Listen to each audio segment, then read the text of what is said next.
नमस्कार साथियों, मैं शालिनी शुक्ला एक बार फिर से आ गई हूँ लेकर यूपी स्पेशल पार्ट 2। आज हम जानेंगे उत्तर प्रदेश के भौतिक विभाजन के बारे में।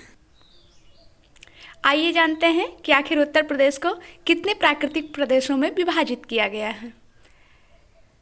अगर हम 9 नवंबर 2000 से पहले की बात करें तो उत्तर प्रदेश को 3 भूभागों में विभाजित किया गया था।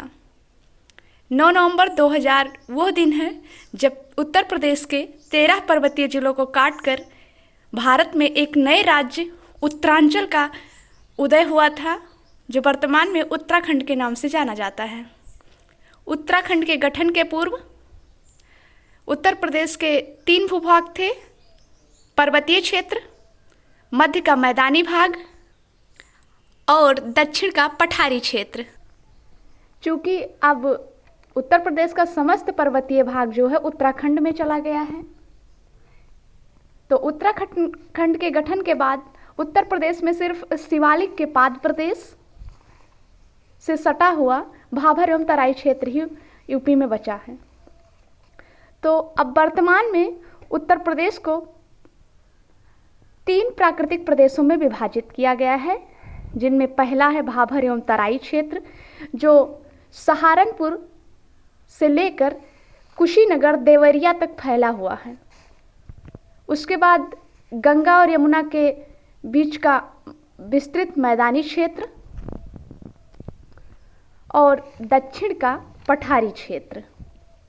जैसा कि आप देख पा रहे होंगे, ये पठारी क्षेत्र है, ये ललितपुर है, ये सोनभद्र है। ये एरिया जो है, जो यमुना नदी के दक्षिण में स्थित एरिया है, वो पठारी क्षेत्र है, जो प्रायद्वीपीय पठार का ही भाग है। आइए अब उत्तर प्रदेश के भाभर एवं तराई क्षेत्र के बारे में विस्तृत से चर्चा करते हैं। भाभर एवं तराई क्षेत्र ये 2 है। भाभर के बारे में पहले देख लेते हैं। तो भाभर नदियों द्वारा जो इधर उत्तराखंड से, नेपाल से आ रही हैं, उनके द्वारा बहाकर लाई गई कंकड़ पत्थरों से निर्मित है। भाभर क्षेत्रों में नदियाँ जो हैं वो विलुप्त हो जाती हैं, अर्थात जो कंकड़ पत्थर जमे होते हैं उन्हीं के नीचे नीचे प्रवाहित होती हैं और ये दिखाई नहीं देती हैं। यहाँ पर खेती करना बहुत मुश्किल होता है और ये जो सहारनपुर क्षेत्र है वहाँ पर ये 34 किलोमीटर चौड़ाई में फैला हुआ है। और जैसे जैसे हम पूर्व की ओर बढ़ते हैं और जहाँ तक हम कुशीनगर के क्षेत्र और देवरिया तक पहुँचते हैं, एकदम सकरी पट्टी के रूप में हो जाता है। वहीं अगर हम तराई क्षेत्र की बात करें तो ये महीन अवसादों से निर्मित है, जिसे गाद मिट्टी कहते हैं। यहाँ पर गेहूँ, धान, गन्ना इन सब की खेती संभव है। आधुनिक सरकार के प्रयासों से अब यहाँ पर खेती करना संभव हो गया है तराई क्षेत्रों में। तराई क्षेत्र जो है देवरिया और कुशीनगर में 80 से 90 किलोमीटर चौड़ाई तक है। और जैसे जैसे हम पश्चिम की ओर बढ़ते हैं और जहाँ तक हम अगर सहारनपुर तक पहुँचते हैं तो वहाँ एक पतली पट्टी के रूप में यहाँ ध्यान देने वाली बात है कि जो भाभर क्षेत्र है वो सहारनपुर में इसकी चौड़ाई अधिक है और तराई क्षेत्र की चौड़ाई बहुत ही कम है। लेकिन जो तराई क्षेत्र है उसकी चौड़ाई देवरिया और कुशीनगर में अधिक है और भाभर क्षेत्रों की चौड़ाई देवरिया कुशीनगर में एक पतली पट्टी के रूप में ही है।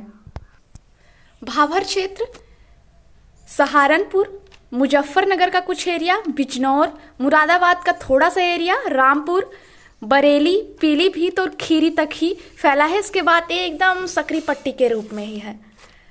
जबकि अगर हम तराई क्षेत्र की बात करें तो इसमें कुशीनगर, देवरिया, महाराजगंज, गोरखपुर का थोड़ा इलाका, संत कबीर नगर का थोड़ा इलाका, बस्ती, सिद्धार्थनगर, बलरामपुर, गोंडा का थोड़ा इलाका, श्रावस्ती, बहराइच, खीरी का थोड़ा सा इलाका, सीतापुर का, शाहजहांपुर, बरेली, रामपुर, मुरादाबाद, बिजनौर का थोड़ा सा इलाका, मुजफ्फरनगर का इलाका और थोड़ा सहारनपुर का इलाका, ये तराई क्षेत्र में आता है।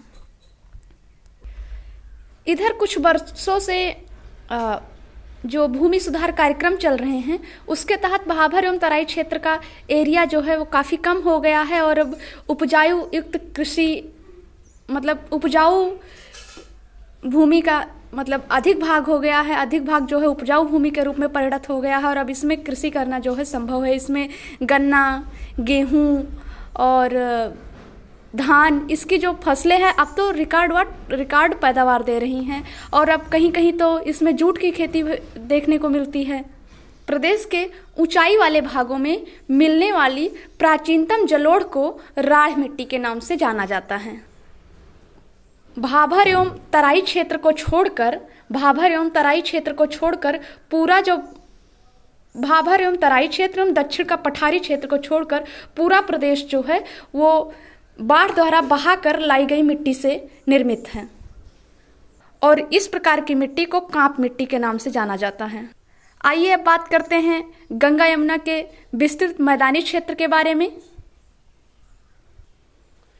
गंगा यमुना के विस्तृत मैदानी प्रदेश का जो विस्तार है वो लगभग 500 किलोमीटर लंबा और 80 किलोमीटर चौड़ा है। ये जैसा कि आप देख पा रहे होंगे, ये नदी जो है ये यमुना नदी है। ये उत्तर प्रदेश की सीमा निर्धारित करते हुए यहाँ मथुरा से जो है उत्तर प्रदेश में दक्षिण की ओर थोड़ा पूरब और दक्षिण पूर्व की ओर उन्मुख होती है और बहते हुए आगरा से होते हुए ऐसे फिर इटावा और उसके बाद फिर औरैया, जालौन, कानपुर की सीमा बनाते हुए और इधर आकर फिर प्रयागराज में, जैसा कि आप देख पा रहे होंगे मैप में,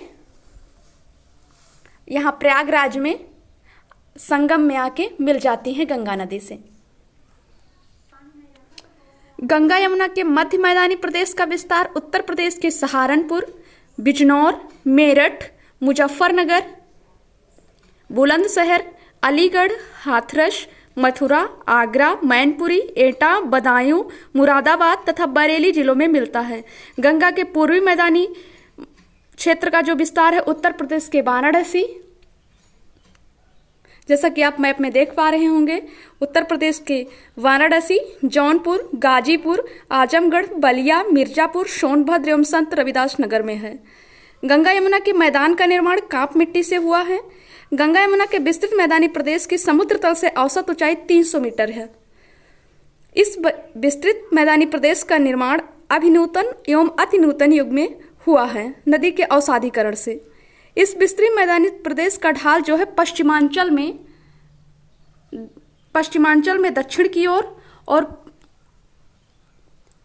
पूर्वांचल में पश्चिमोत्तर से दक्षिण पूर्व की ओर है।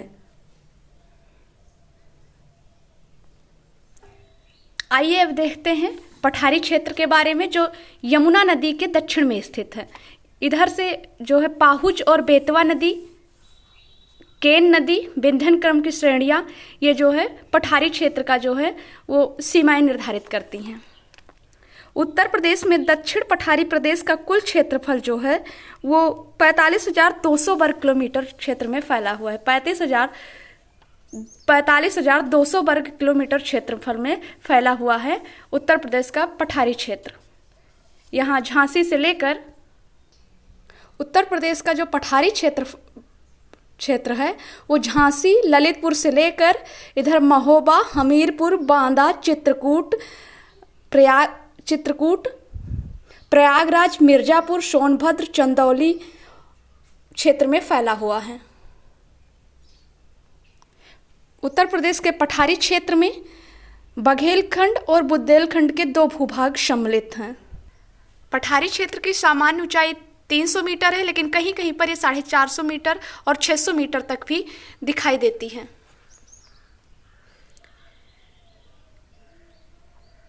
मिर्जापुर, सोनभद्र के कुछ स्थानों पर कैमूर और सोनाकर की पहाड़ियां लगभग 600 मीटर तक ऊंची हैं। बुंदेलखंड का निर्माण उत्तर प्रदेश के दक्षिणी उच्च प्रदेश में विंध्य काल के प्राचीनतम नीच चट्टानों द्वारा तथा निम्न प्रदेशों में नदियों द्वारा निक्षेपित मिट्टी से हुआ है। बुंदेलखंड के पश्चिमी भाग में काली मृदा का विस्तार है जो मालवा पठार का ही विस्तार है। कैमूर श्रृंखला बुंदेलखंड से लगी हुई है। इसकी रचना विंध्य शैलों से हुई है।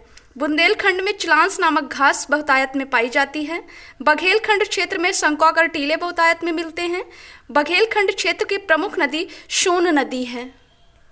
अगर आप देख पा रहे हो मैप में, तो जहाँ मेरी उंगली है ये सोन नदी है। ये सोनभद्र इलाके से प्रवाहित होते हुए इधर बिहार में प्रवाहित होती है और जाकर पटना में फिर गंगा नदी मिल जाती। बघेलखंड में रामगढ़ और सोनपुर की पहाड़ियाँ हैं।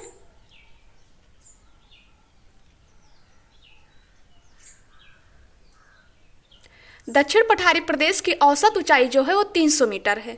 दक्षिण पठारी प्रदेश का ढाल दक्षिण से उत्तर की ओर है।